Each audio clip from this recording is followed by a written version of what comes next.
The Dragon King didn't lock that door to save the world from a monster. He locked it to hide the world from a cosmic horror so terrifying, even uttering its name was forbidden.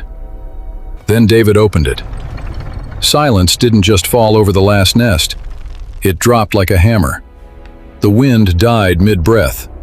Up above, the baby dragon froze, its eyes wide with a primal terror David had never seen before. Then, the earth bled darkness. A jagged black fissure split the stone floor wide open. David unsheathed the dragon key sword, metal singing in the dead air.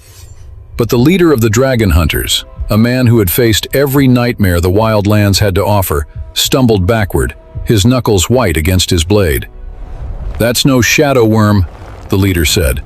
A heavy, suffocating thud echoed from the abyss. Not a heartbeat, but a rhythmic pounding against the fabric of reality itself.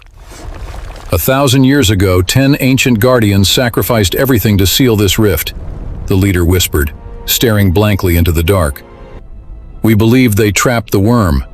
He swallowed hard. "We were dead wrong." Deep within the rift, two colossal eyes ignited with absolute void-like emptiness. They sealed something worse. The glowing runes of the ancient citadel chimed softly, sounding less like magic and more like a death knell. The Devourer.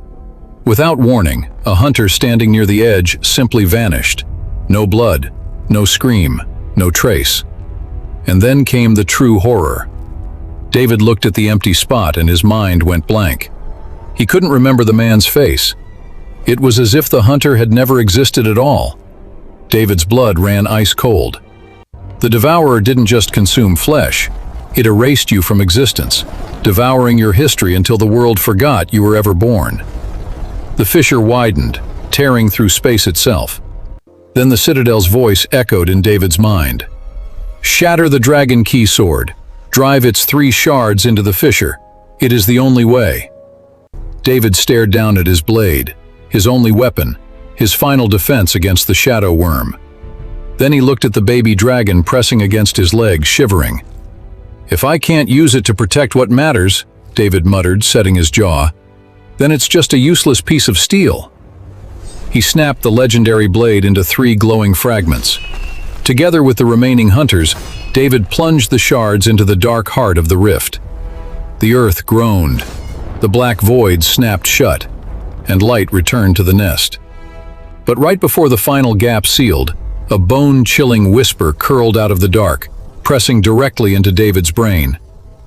"I remember you." David whipped around, his lungs burning for air. "Who said that?" Before he could process the horror, the ancient map tucked in his coat burst into blinding heat. A single location burned through the parchment like liquid gold. The Forge of the First Flame. Driven by pure instinct, David and the baby dragon raced toward the heart of the Fire Mountains. Deep beneath the crushing weight of the earth, they found it. An ancient forge cradling a primordial flame that had burned since the dawn of creation. A shrouded figure emerged from the smoke, guarding the forge.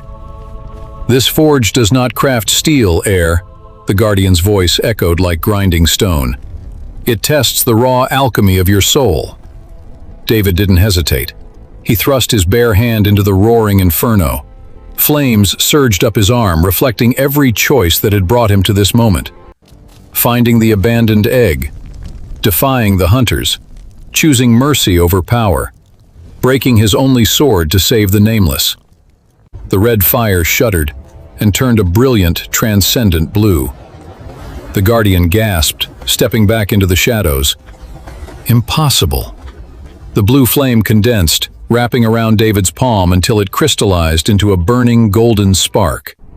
The Ember of the First Flame. Suddenly, the underground cavern violently bucked. Lava erupted from the surrounding trenches as a massive, towering shadow shifted beneath the molten lake. The baby dragon bared its tiny fangs, screeching toward the ceiling. "Is that the Devourer again?" David yelled over the deafening roar. "No!" the guardian cried, horror bleeding through his stoic voice. "Nobody woke the Devourer. Someone commanded it." The cavern roof exploded outward. Chunks of ancient rock rained down as a massive crimson rift tore across the open sky above. A darkness far more calculated than the Devourer oozed through the clouds, blotting out the sun. The Guardian fell to his knees. The Master has arrived. David tightened his grip on the golden ember, his knuckles turning white, staring up into the eye of the storm. A voice descended from the sky, not a roar of a beast, but a smooth, icy, godlike cadence that vibrated through every bone in David's body. Heir of the Dragon King, I have searched 10,000 years for you. David braced himself, looking up. There was no beast, just an infinite towering silhouette of pure cosmic dread reaching down toward him. Then, the silhouette parted, revealing a face David recognized from his deepest, most forgotten memories. Did you really think you were the only survivor?